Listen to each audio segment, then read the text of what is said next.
Whether Netflix or Paramount buys Warner Brothers, entertainment oligopolies are back, bigger and more anti-competitive than ever.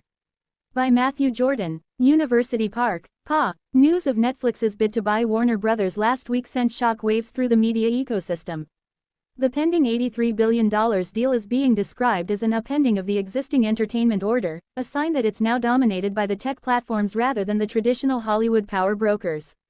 As David Zaslav, CEO of Warner Brothers Discovery, put it, the deal with Netflix acknowledges a generational shift. The rules of Hollywood are no longer the same.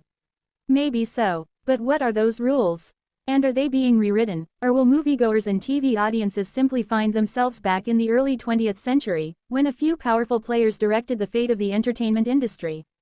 The rise of the Hollywood oligopolies. As Hollywood rose to prominence in the 1920s, theater chain owner Adolf Zucker spearheaded a new business model. He used Wall Street financing to acquire and merge his film distribution company, famous players Lasky, the film production company Paramount, and the Balaban and Katz chain of theaters under the Paramount name.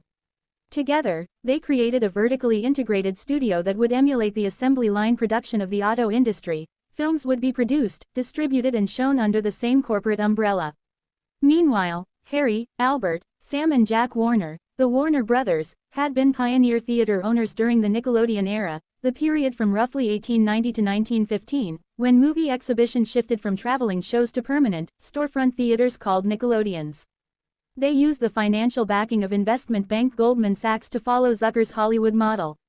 They merged their theaters with several independent production companies, the Vitagraph Film Distribution Company, the Scores Brothers Theater chain and, eventually, First National. But the biggest of the Hollywood conglomerates was Metro-Goldwyn-Mayer, created when the Loews Theater chain merged Metro Pictures, Goldwyn Pictures and Mayer Pictures.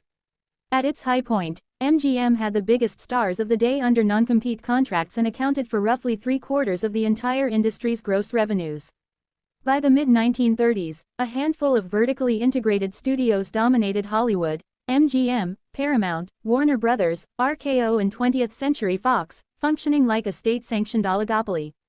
They controlled who worked, what films were made and what made it into the theaters they owned. And though the studios' holdings came and went, the rules of the industry remained stable until after World War II. Old Hollywood loses its cartel power. In 1938, the Department of Justice and the Federal Trade Commission sued the Big Five studios, arguing that their vertically integrated model was anti-competitive.